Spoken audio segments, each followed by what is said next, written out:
And Bobby Brown, one of the veterans on this team, as they go inside to Kuminga, and Reed already getting a block.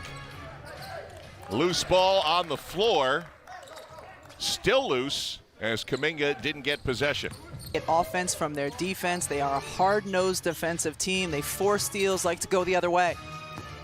Here's Kuminga missing from outside. Julian, the son of Chris Washburn.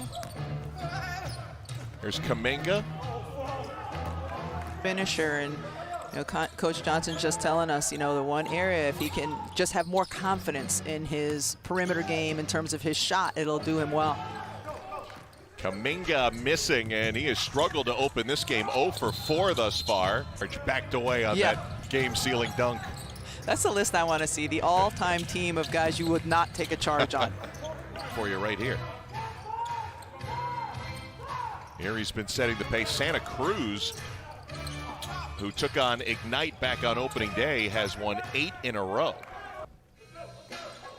Well, when we spoke to Connor Johnson earlier today, as Tucker goes for the hard drive and the whistle. What's your read early here, Rebecca, on this ball game? Oh, number one, Ignite's got to stop turning the basketball over. They've got 6 turnovers already for 6 points better and more efficient on the floor. Robinson spinner comes up short. Paul Reed was the 58th pick of the NBA draft this past year. Here's Demps taking advantage of his opportunity to play. Tips it. Get another look from the wing. And a miss from Kuminga. Knight's not far behind with 6 of their own.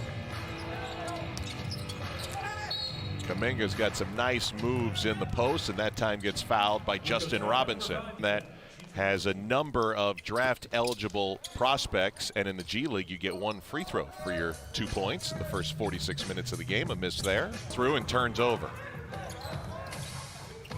Green, great touch pass to Kuminga for the slam. Those two have a nice connection. It delivered on the money. Got a good pass on the other side, too. Yeah, just touch nice. From Green. Yeah, nice unselfish play by Green. 95% of the league is role players. And when you're trying to make those last spots and a whistle is Kuminga, they'll count it and a chance at a 3-point play. Defense when you're at that end of the bench when you get up to the NBA. Yeah, take care of the basketball. Don't, be loose with it. Don't turn it over, and get out there and just make life very difficult for your opposing player. Kuminga can't finish on the 3-point play.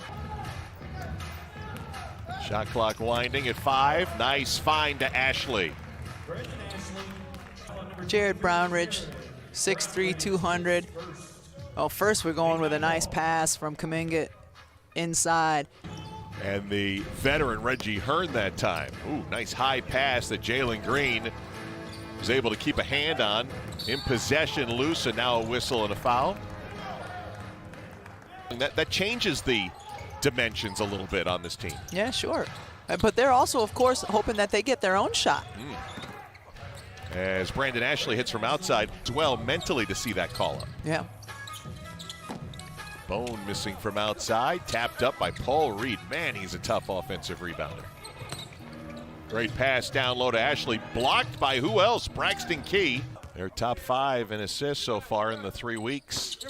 And Frazier completes on a 3-point play. Brandon Ashley picked up the foul, his third. Another turnover, and Ignite's going to be fortunate not to give up 2 more points as the Blue Coats put up 69 in the first half, Rebecca. Usually they wait for the ball to be at the opposite end of the floor so the cameras don't catch you. We caught you. Caught. Foul on that shot attempt. Will get a free throw if you count for 2 points here. If you're fouled on a 3-pointer, it'll be 1 free throw for 3 points. Some of the experimental rules the G League has, right, too. This is only game 12 of their professional careers. Yeah, but Brian Shaw would say, this is game 12. Haven't we learned by now? There you go, Jonathan Kuminga finding the groove. In terms of cutting into the lead in the 3rd quarter. Rajon Tucker on the hard drive against Kuminga. There's a block shot for Jonathan Kuminga. And this is where they got to make them pay off these turnovers. And there's 2 more points. And that's one thing I love, about Jonathan Kuminga's game. 2+ in Denver. And his 5 championships with the Los Angeles Lakers as a player and a coach. Kuminga corner 3. This is a team that had so much early success and then 4 straight losses, derailing that 7-0 start, and one for Kuminga with a chance for a 3-point play here. And he said, talk about us a little bit. They know. Outside. There's Washburn for 3. It looks like both of these teams are showing some zone defensively. I guess that's one of the things you do when you've got this kind of a lead or this kind of a deficit. Bone with the steal. Bone with the slam. Delaware spreads the floor. Gives Washburn a little bit of room on the run. Not able to finish there on the reverse. Paul Reed, another double-double for the Blue Coats. He is the proverbial double-double machine, as Jonathan Kuminga with a fall away. 5 to shoot. That was a tough fade, and Kuminga overcooked it a little bit. You know he's going to be your high scorer. He's going to be a volume rebounder, but you want to work on. There's unable to finish the dunk there. Yeah, it's a late second-round pick. B-ball Paul from Senegal, and spoke 0 English, not a word. Coming over to the U.S. to high school.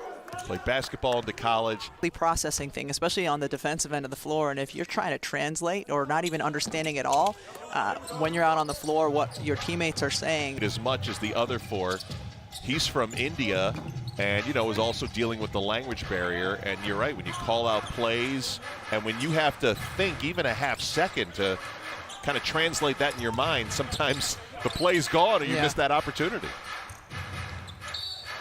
Kuminga able to draw the foul there. They're 3 for 10 overall. Yeah, and often, like, when you miss the first one, you're like, all right, now I know what it has to feel like for the second one. He finally gets one to go there. You were telling me earlier how much you like to make appletinis. Like, these guys are a couple years away from enjoying one of your appletinis. I can't stir one up for these guys for a while. For 50 in the opening 11 games. Coming up with 3 big ones is Kuminga. Except for Jamario Jones, who had been a starter for this Delaware team, dealing with some ankle injuries and unable to play this afternoon. And they're in good position. They were the last unbeaten in the G League at 7-0. They're going to end their 4-game losing streak today. And